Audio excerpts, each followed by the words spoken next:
Perahu nelayan ini baru saja meluncurkan jaringnya. Kapten menemukan ada ikan di bawah, banyak ikan. Hei, pelan-pelan sedikit, ada sekumpulan ikan di bawah. Tapi itu aneh. Ikan ini sepertinya berenang terlalu cepat. Apa itu? Para anggota kru senang. Pikir kali ini adalah pemenang besar. Namun saat mereka mengencangkan talinya, baru mengetahui seluruh perahu ditarik ke belakang oleh benda ini. Dengan kecepatan yang sangat cepat, buritan kapal ditarik ke laut oleh mereka. Saat ini sang kapten masih meningkatkan tenaga kudanya. Dia tidak tahu bahwa yang mereka tangkap bukanlah ikan, tapi kapal selam nuklir sedang yang menjalankan misi. Saat ini, di dalam kapal selam sangat sunyi. Operator gelombang suara melihat gerakan kuat di sekelilingnya. Segera lapor ke atasan.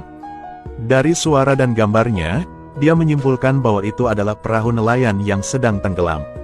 Apalagi jaraknya sangat dekat dengan mereka. Jika mereka tidak mengambil tindakan apapun, perahu nelayan akan ditarik ke laut. Hadapi pertanyaan bawahannya. Si kapten tidak peduli dengan hidup atau mati para nelayan itu. Perintahkan untuk melanjutkan rencananya.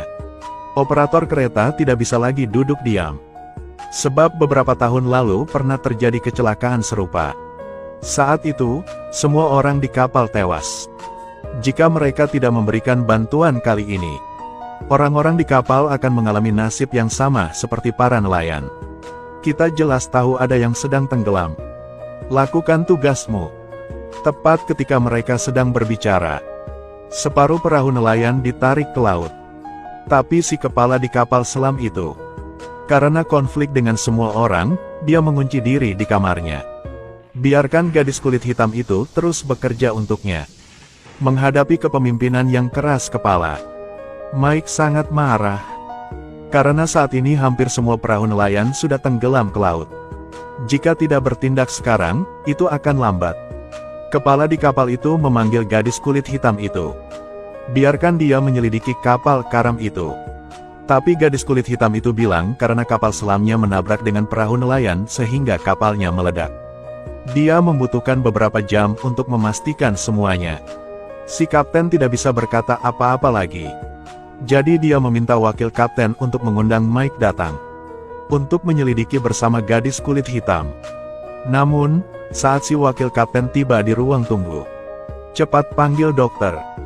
Tanpa diduga, Mike meninggal. Petugas darurat menyadarkannya. Namun tetap tidak berhasil. Itu benar-benar hal yang mengerikan. Kepala suku sangat khawatir.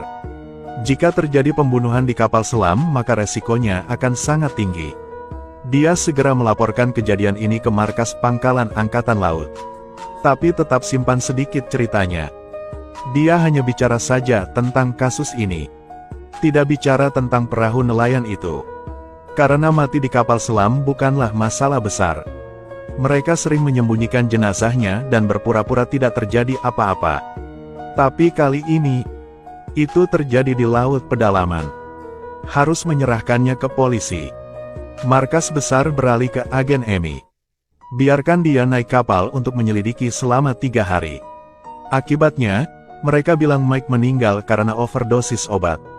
Hal ini membuat Emi sangat penasaran.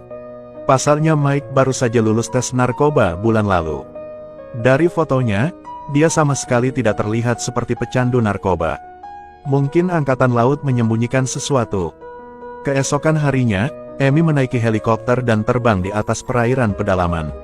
Setelah kapten melaporkan secara singkat situasinya, kapal selam nuklir Trident perlahan muncul. Emi mengenakan sabuk pengaman. Dijatuhkan ke kapal selam dengan helikopter. Dan ketika dia memasuki kapal selam untuk memeriksa tubuh Mike, dia sampai pada kesimpulan yang mengejutkan. Saya pikir Mike dibunuh.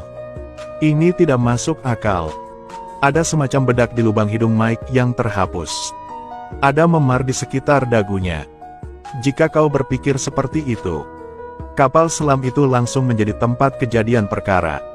Dia kemudian meminta jenazahnya dibawa kembali untuk diperiksa lebih lanjut.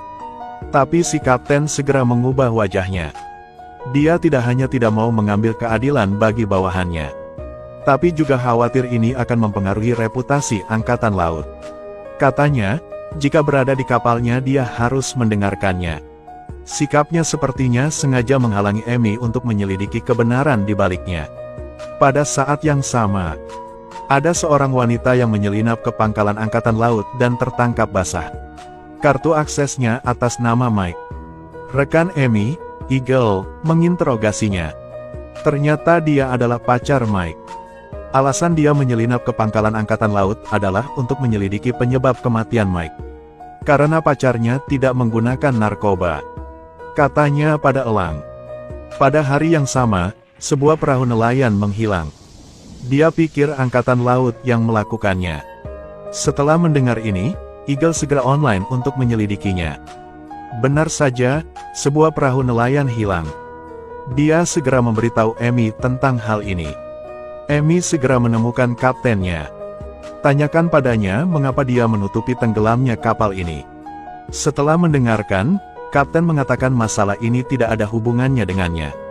Sesuai yang kami tahu, ada kapal selam lain yang melakukannya. Di belakang kami, kapal selam itu sedang dilacak dan mereka tidak menyadarinya. Ini adalah hal yang sangat buruk.